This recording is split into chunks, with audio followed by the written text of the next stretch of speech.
నమస్తే, welcome to up front news. అందరికీ సంక్రాంతి శుభాకాంక్షలు. నేను శ్రీలత. బులెటిన్లో ముందుగా హెడ్లైన్స్ చూద్దాం. తెలుగు రాష్ట్రాల్లో సంక్రాంతి సందడి, రంగుల ముగ్గులతో మెరుస్తున్న లోగిళ్ళు.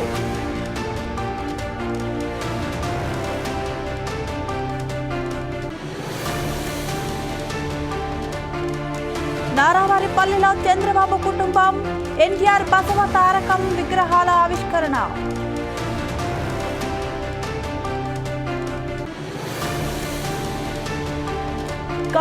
కౌశిక్ రెడ్డికి ముగిసిన వైద్య పరీక్షలు, కాసేపట్లో మెజిస్ట్రేట్ ఎదుట హాజరు.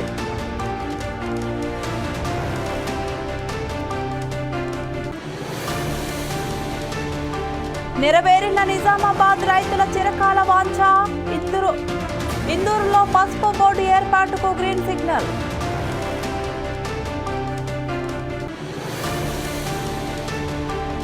నేడు శబరిమలలో మకర జ్యోతి దర్శనం, భారీగా తరలి వస్తున్న అయ్యప్ప భక్తులు.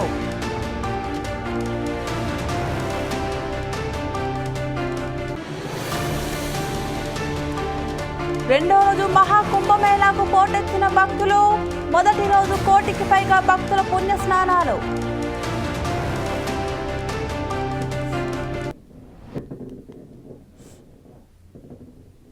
హుజూరాబాద్ ఎమ్మెల్యే పాడి కౌశిక్ రెడ్డికి బెయిల్ మంజూరైంది. రెండో అదనపు మెజిస్ట్రేట్ బెయిల్ మంజూరు చేశారు. కౌశిక్ రెడ్డిని కరీంనగర్ పోలీసులు నిన్న అరెస్ట్ చేశారు. హైదరాబాద్లోని జూబ్లీహిల్స్లో ఆయనను కరీంనగర్ పోలీసులు అదుపులోకి తీసుకున్నారు. కరీంనగర్ 1 టౌన్ పోలీస్ స్టేషన్లో కౌశిక్ రెడ్డిపై 4 కేసులు నమోదయ్యాయి. ఉమ్మడి జిల్లా కరీంనగర్ అభివృద్ధి సంక్షేమ కార్యక్రమాల ప్రణాళిక రూపొందించేందుకు కలెక్టరేట్లో సమావేశం నిర్వహించారు. ఈ సమావేశంలో జగిత్యాల ఎమ్మెల్యే సంజయ్ కుమార్ మాట్లాడుతుండగా కౌశిక్ రెడ్డి అడ్డుకొని దాడికి యత్నించారని సంజయ్ ఏపీ పోలీసులకు ఫిర్యాదు చేశారు. జిల్లా గ్రంథాలయ సంస్థ చైర్మన్ సత్తు మల్లయ్య, ఆర్డీఓ మహేశ్వర్ సుడా చైర్మన్ కూడా ఫిర్యాదు చేశారు. ఈ మేరకు పోలీసులు కౌశిక్ రెడ్డిపై 3 కేసులు నమోదు చేశారు. ఈ కార్యక్రమంలో కౌశిక్ రెడ్డిని హైదరాబాద్ లో అరెస్ట్ చేసి రాత్రి కరీంనగర్ తీసుకొచ్చారు. ఆయనను Karimnagar city police training centre లో ఉంచారు. ఈ నేపథ్యంలో కరీంనగర్ లో అర్ధరాత్రి హై డ్రామా నడిచింది. ఎమ్మెల్యే కౌశిక్ రెడ్డి అరెస్టు సమాచారం తెలుసుకున్న బీఆర్ఎస్ శ్రేణులు పెద్ద సంఖ్యలో పోలీస్ స్టేషన్ వద్దకు చేరుకుని నినాదాలు చేశారు. నిరసనకు దిగిన కారు పార్టీ నాయకులను పోలీసులు అదుపులోకి తీసుకున్నారు.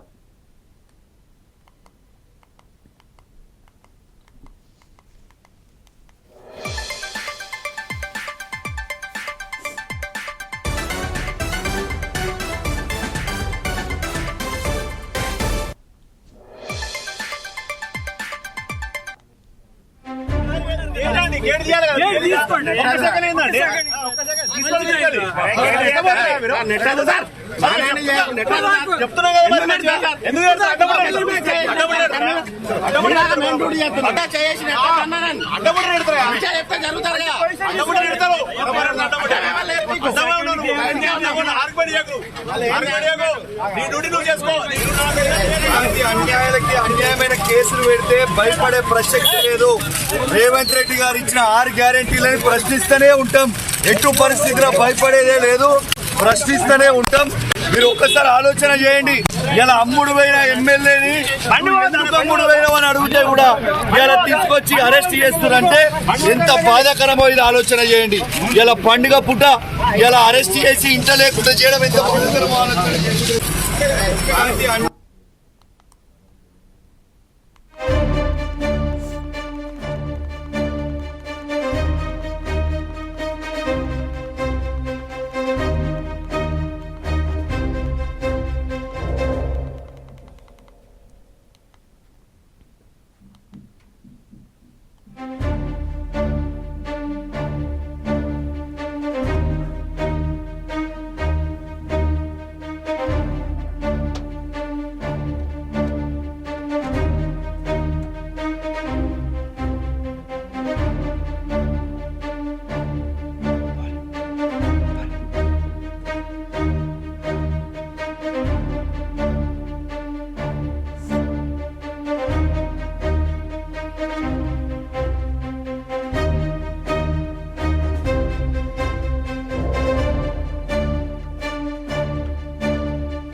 నిజామాబాద్లో జాతీయ పసుపు బోర్డు ఇవాళ ప్రారంభం కానుంది. ఉదయం 11 గంటలకు బోర్డు కార్యాలయాన్ని కేంద్ర వాణిజ్య పరిశ్రమల శాఖ మంత్రి పీయూష్ గోయల్ ఢిల్లీ నుంచి వర్చువల్గా ప్రారంభించనున్నారు.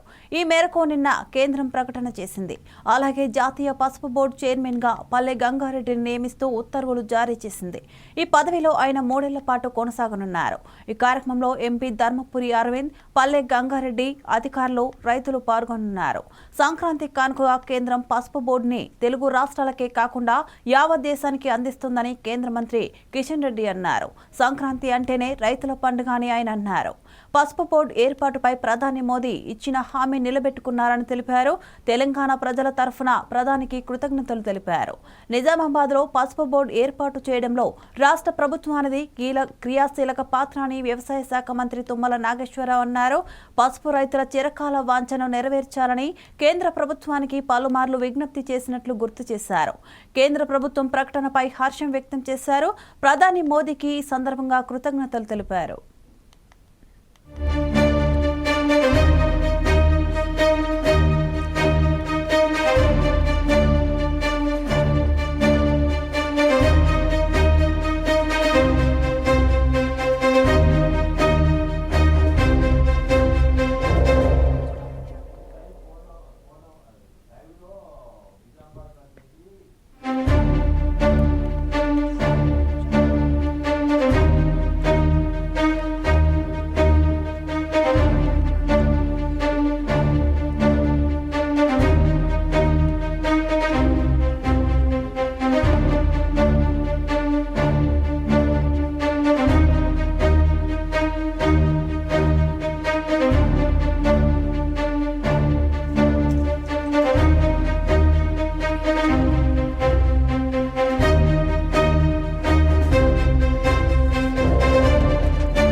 నిజామాబాద్లో జాతీయ పసుపు బోర్డు ఇవాళ ప్రారంభం కానుంది.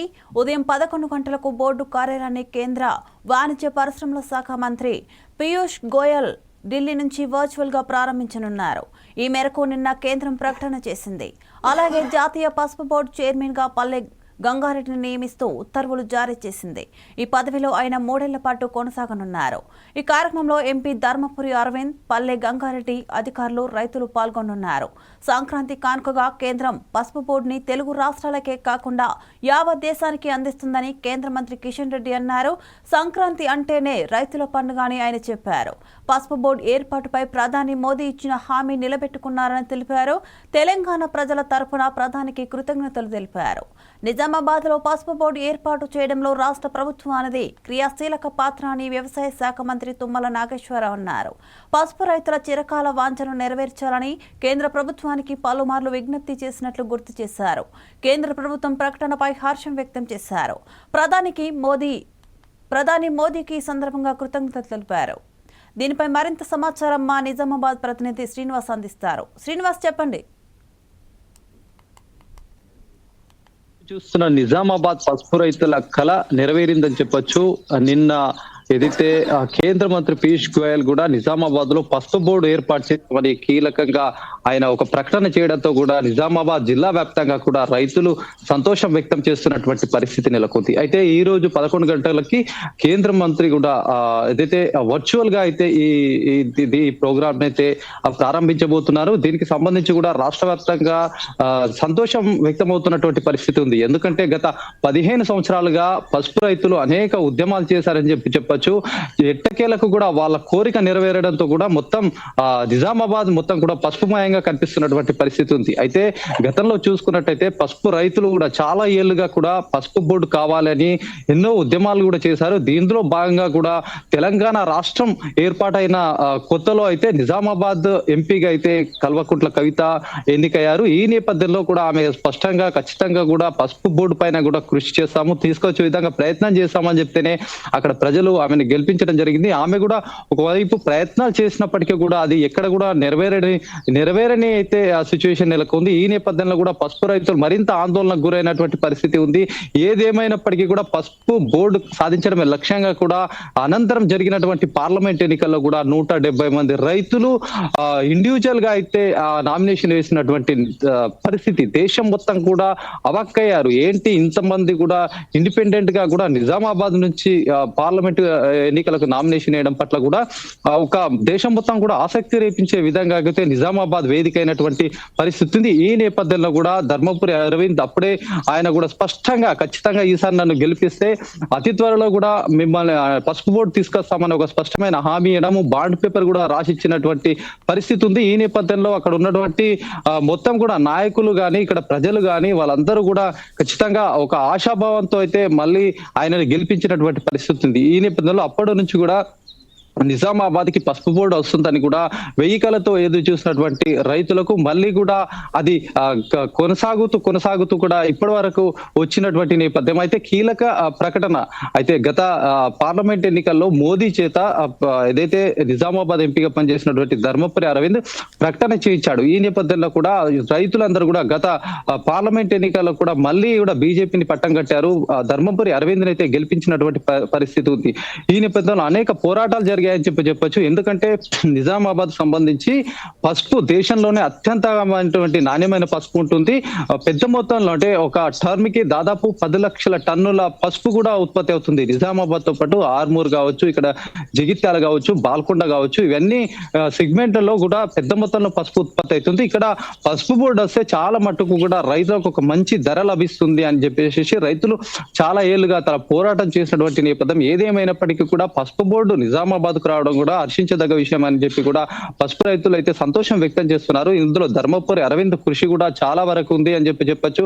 ఎందుకంటే ఒకవైపు పసుపు బోర్డు సంబంధించినటువంటి అంశంలోనే కీలకంగా పసుపు బోర్డుని హోల్లో పెట్టేసేసి స్పైస్ బోర్డు అని చెప్పేసి తెర మీదకి వచ్చారు. ఈ నేపథ్యంలో కూడా రైతులు ఆందోళన వ్యక్తం చేశారు. ఇటు రాజకీయంగా కూడా చాలా ఒక గందరగోళమైనటువంటి పరిస్థితి ఉంది. ఏంటి అని ప్రతిపక్షాలు సైతం అరవింద్ని అక్కడ నిలదీసిన ప్రయత్నం ఇంకా తీసుకురాలేదు. పసుపు బోర్డు తెచ్చాని, స్పైస్ బోర్డు తెచ్చావని ఇలాంటి అనేకమైనటువంటి రాజకీయ పరంగా ఆయనకు ఇబ్బందులు ఎదుర్కొన్నటువంటి సిచ్యువేషన్ ఉంది. ఈ నేపథ్యంలో ఆయన పట్టుపట్టి ఖచ్చితంగా కేంద్రం నుంచి ఒక ప్రకటన చేసే గానీ వచ్చే ఏదైతే గతంలో జరిగినటువంటి ఎలక్షన్ లో తాము బయటపడమని ఒక దృష్టికి వచ్చిన నేపథ్యంలో కూడా కీలకంగా ఏదైతే ప్రధాని మోదీ తెలంగాణకు వచ్చిన నేపథ్యం తెలంగాణలో కీలక ప్రకటన ఒక మహబూబ్ నగర్ ఒక సభలో అయితే తెలంగాణ ప్రజలకు తీపి కబురు అందిస్తున్నాము, పసుపు బోర్డు నిజామాబాద్ లో ఏర్పాటు చేస్తామని ఒక కీలక ప్రకటన చేసిన నేపథ్యం. ఇదంతా కూడా పసుపు రైతులకు సంతోషం వ్యక్తం చేసి కూడా ధర్మపురి అరవింద్ ని గెలిపించడం. ధర్మపురి అరవింద్ అప్పటి నుంచి కూడా ఇప్పటి వరకు అనేక రకాలుగా కేంద్ర మంత్రుల్ని కలవడము, ప్రధాని మోదీని కలవడం, ఇలా అందరిలో కూడా సక్సెస్ అయ్యే విధంగా బోర్డు తెచ్చే విధంగా అనేక ప్రయత్నాలు చేసి అయితే విజయం సాధించండి చెప్పొచ్చు. Okay, thank you Srinivas.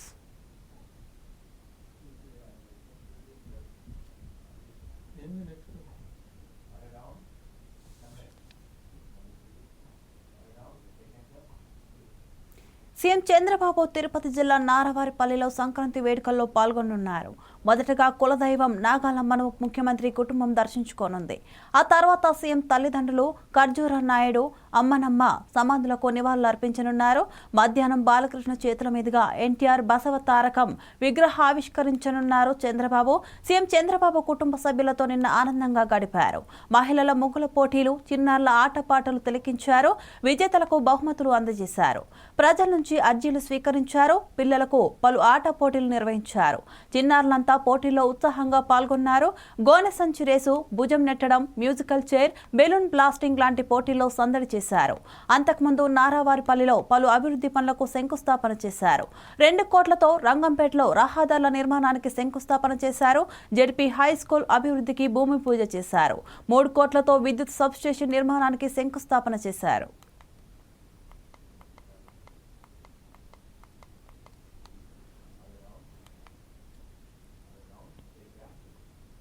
Telugu రాష్ట్రాల్లో సంక్రాంతి పండుగ సందడి నెలకొంది. పట్టణాలు వివిధ ప్రాంతాల నుంచి సొంతూళ్లకు వచ్చిన వారితో పల్లెలు కలకలలాడుతున్నాయి. నిన్న భోగి పర్వదినాన్ని ప్రజలు వైభవంగా జరుపుకున్నారు. భోగి మంటలు వేసి పాటలు కోలాటాలతో ఉత్సాహంగా గడిపారు. పల్లె పట్టణం అనే తేడా లేకుండా మహిళలు యువతులు ఉదయమే లేచి ఇళ్ల ముందు వివిధ రంగులతో పండుగ ప్రాశస్త్యాన్ని తెలిసేలా ముత్యాల ముగ్గులు ఆకర్షణీయంగా తీర్చిదిద్దారు. గొబ్బెమ్మలు నవధాన్యాలతో అందంగా అలంకరించారు. గుమగుమలాడే పలు రకాల పిండి వంటలను తయారు చేశారు. గంగిరెద్దులు విన్యాసాలు హరిదాసుల కీర్తనలు ఆకట్టుకున్నాయి. చిన్న పెద్ద తేడా లేకుండా ఇళ్లపైన ఖాళీ ప్రదేశాలు పంట పొలాల్లో పతంగులు ఎగరవేస్తూ గడిపారు. వివిధ రంగులు ఆకృతుల్లో గాలిపటాలు ఆకాశంలో హరవిల్లుగా దర్శనమిచ్చాయి.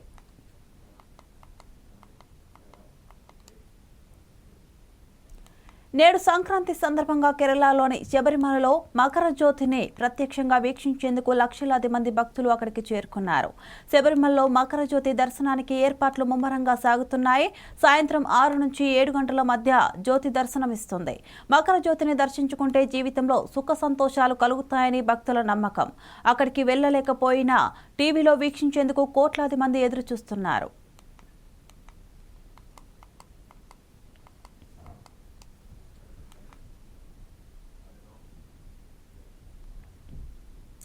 ఉత్తరప్రదేశ్లో జరుగుతున్న మహాకుంభమేళా రికార్డులు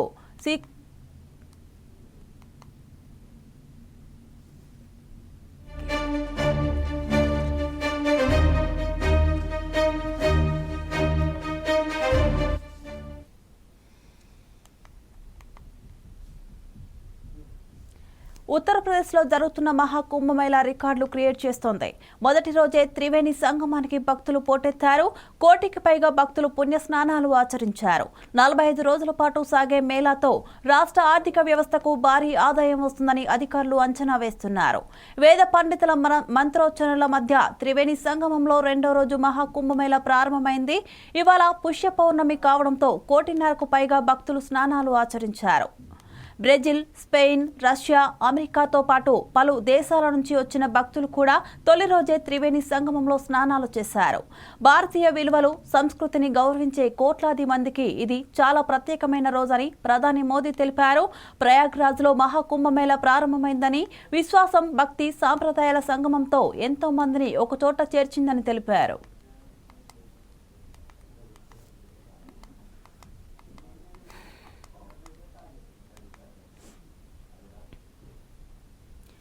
నాగర్ కర్నూలు జిల్లా అమరాబాద్ మండలం దోమలపెంటలో ఎమ్మెల్యే చిక్కుడు వంశీకృష్ణ, జిల్లా అటవీ అధికారి రోహిత్ నూతన అతిథి గృహాలను ప్రారంభించారు.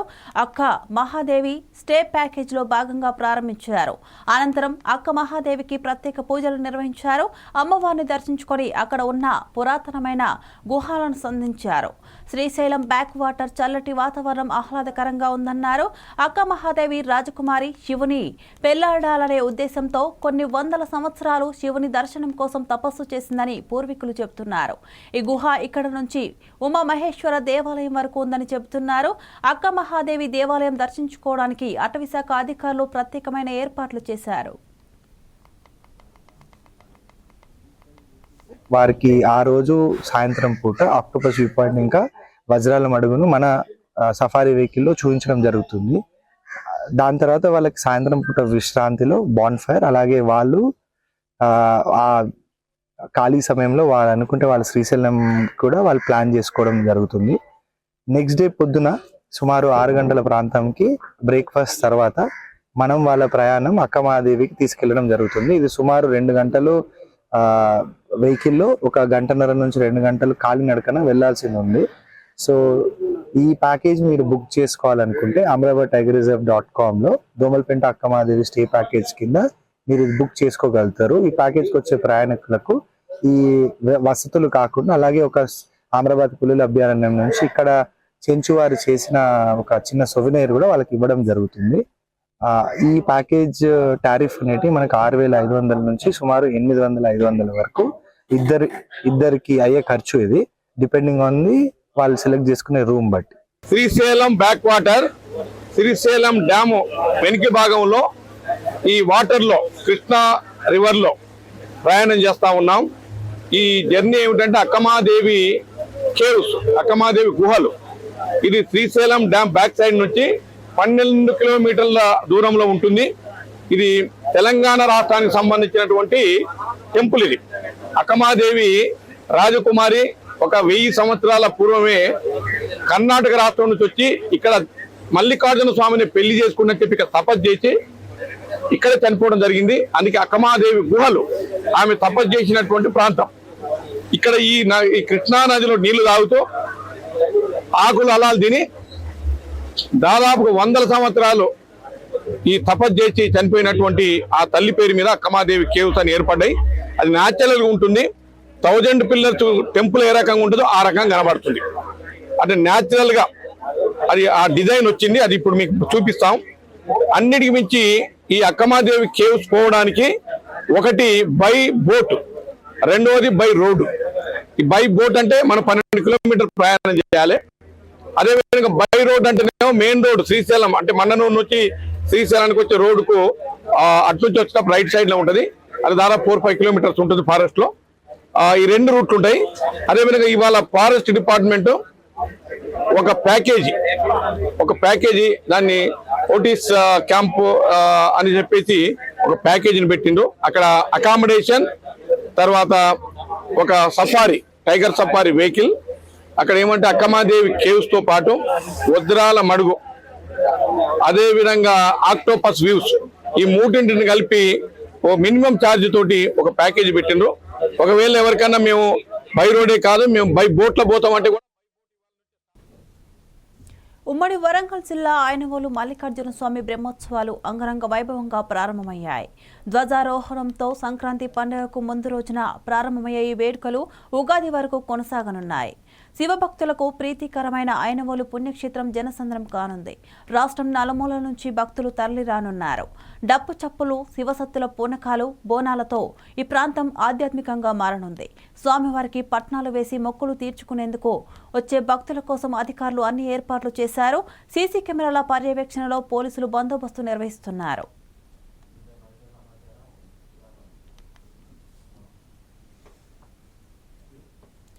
దీనిపై మరింత సమాచారం మా ప్రతినిధి సుధాకర్ అందిస్తారు. సుధాకర్, చెప్పండి.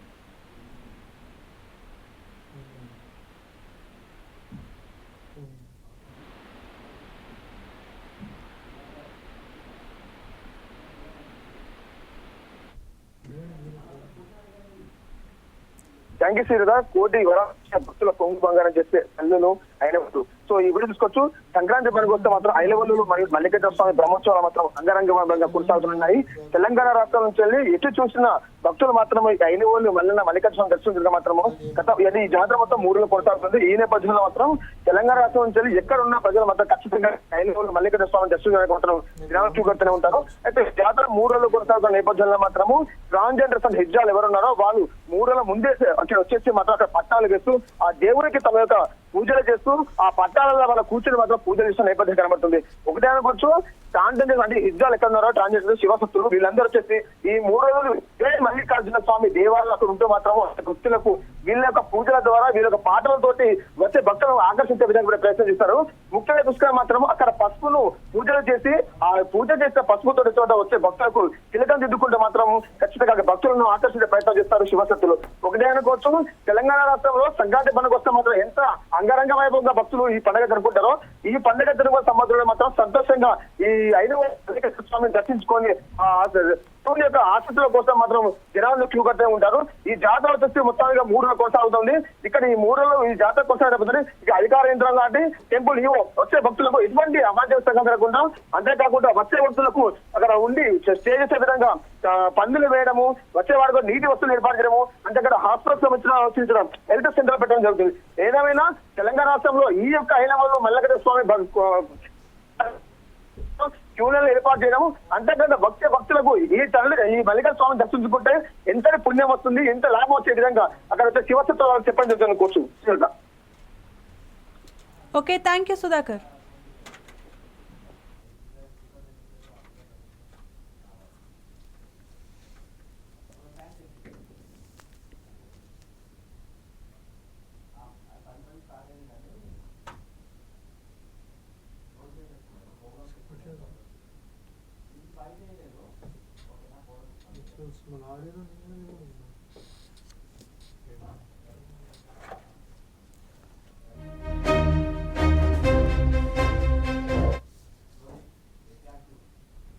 బులెటిన్ ముగించే ముందు మరోసారి 4 Sides టీవీ ప్రేక్షకులకు సంక్రాంతి శుభాకాంక్షలు. ఇవి bulletin updates. Keep watching 4 Sides TV.